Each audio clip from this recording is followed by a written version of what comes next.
Hello, I'm William Mwembe, and this is Business Time. It's a magazine program in which we bring you major business and economic news stories making headlines in the country. And in the program today, external debt rises to 2.8 trillion kwacha. We find out the possible impact to the national budget and the economy at large. And accountants body laments the rising cases of fraud and corruption in the country. We have these and other stories. Stay tuned if you can.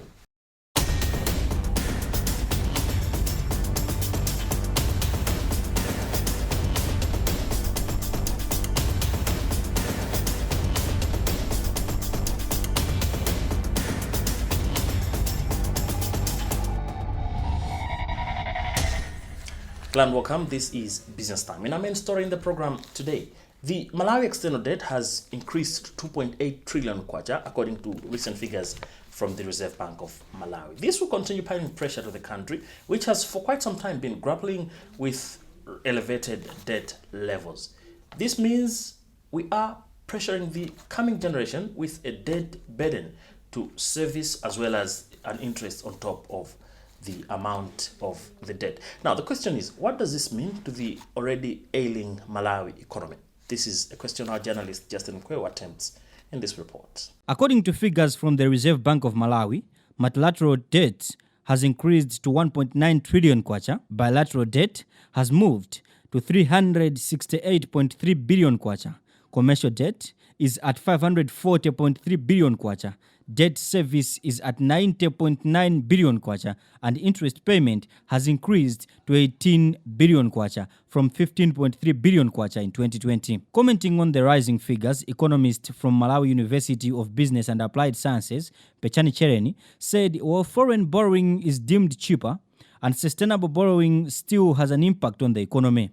He said much of the debt is for consumption or for repayment of other debt. He added that external debt is repaid in dollars, which is grave for a struggling country like Malawi. Therefore, the country should be borrowing for a purpose because, for example, if such an amount, according to him, was borrowed for establishment of industries, the country would have been having a lot of industries that can widen Malawi's export base.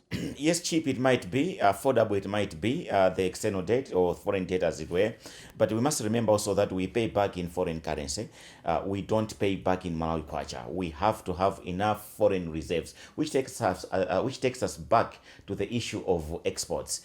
Because, I mean, we cannot go to people for them to give us money in US dollars, and then we use that money to pay back another loan. That is digging a trench to fill up another trench. So the trench you dig next is always deeper, and that becomes to be a problem. And as you're doing that, it means that the depreciation or the devaluation of your currency is going to be there. It's going to continue, and that becomes to be a problem. Number two is that, look, debt is debt, and the question we have to ask is, what did we use that money for? 2 trillion kwacha. For me, if we were using that money to create factories, we would have created many factories. Did we create any factory at all? I mean, it's nice to have a nice road, it's nice to have a nice school, a nice hospital, a nice everything. But you can have all those things which are nice, but your people are suffering. Then they become, white elephant. It's very important for you to look at the fact that we are producing first. When you produce first, that's when now you turn around and then you start to generate resources which can now be used for you to develop to roads and many other things. You can do that. So but as it is now, we are almost going towards a debt overhang situation where we are going to have problems to pay back the loans, and we are not producing. And we've been saying that if you're not careful, we might even go the Sri Lanka way if you're not careful. That is. So yes, external debt might be cheaper, but what is it that we're using it for is very, very important.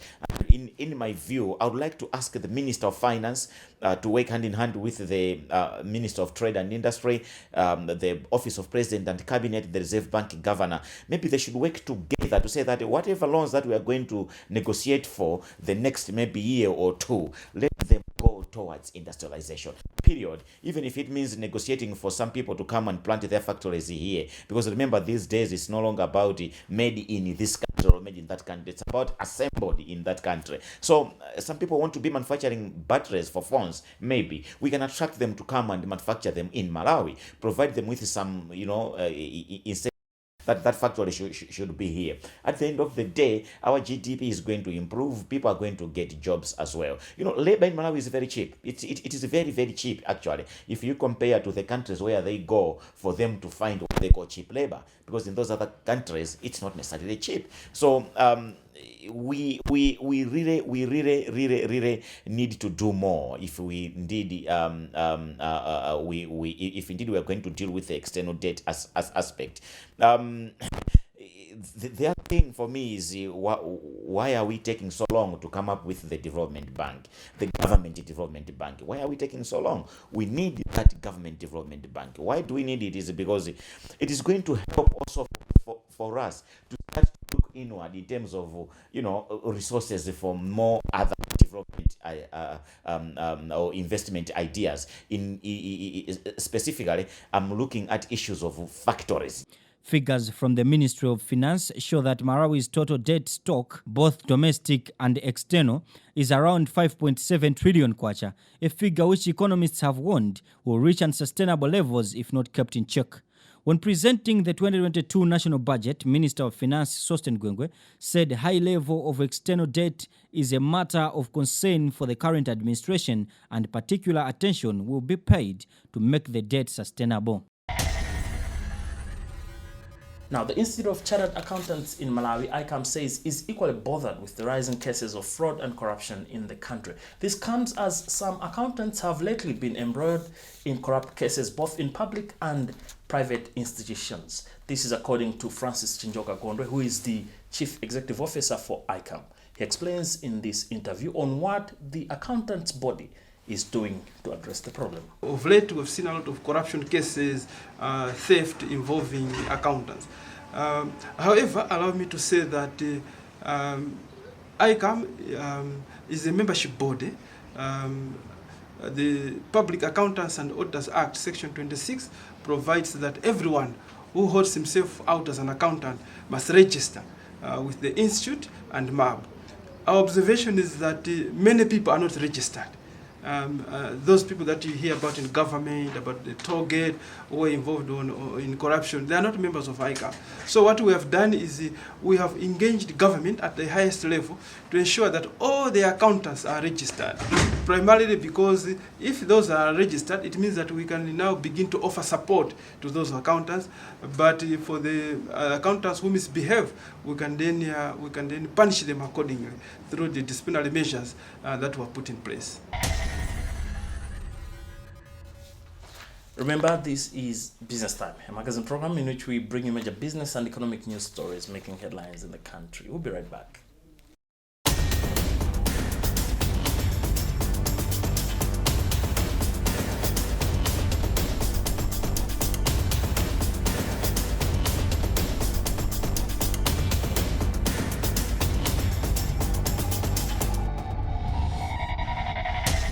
Welcome back. This is Business Time. It's a magazine program in which we bring you major business and economic news stories making headlines in the country. And moving on with the program.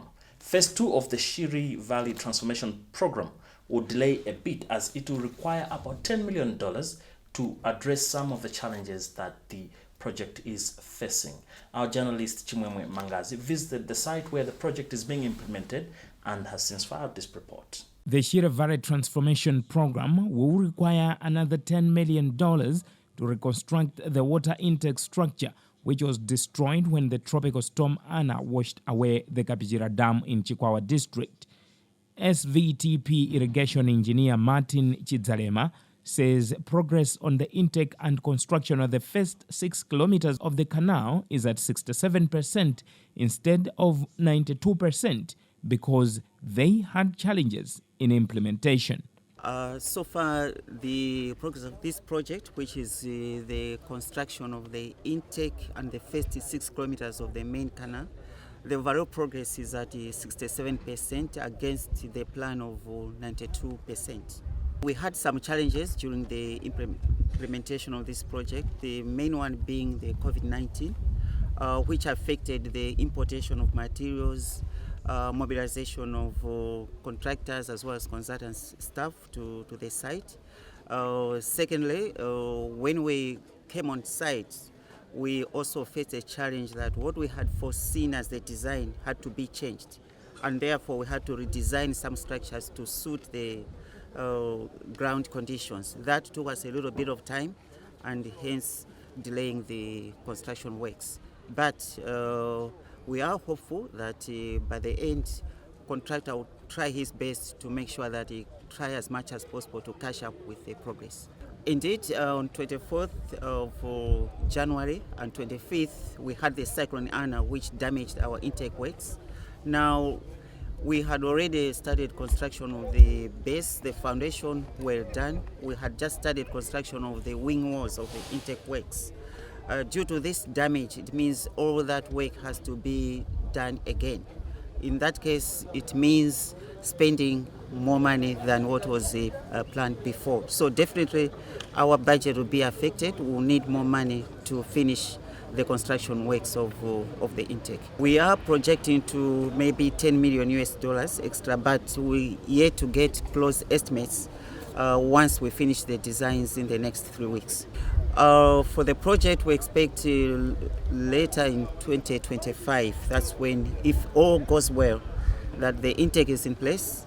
Let me mention this, that our intake to operate, we also rely on the repairs of the Kapichira Dam. And therefore, we're working hand in hand with the Ejenko so that we maintain the dam, which is also damaged, but at the same time, design our intake works so that together we come up with a structure that is resilient to like cyclones and other unforeseen floods in future. Principal Secretary for Economic Planning and Development, Winford Masanjala, says the government will engage all financiers and stakeholders in the project to find a way out on the extra funding.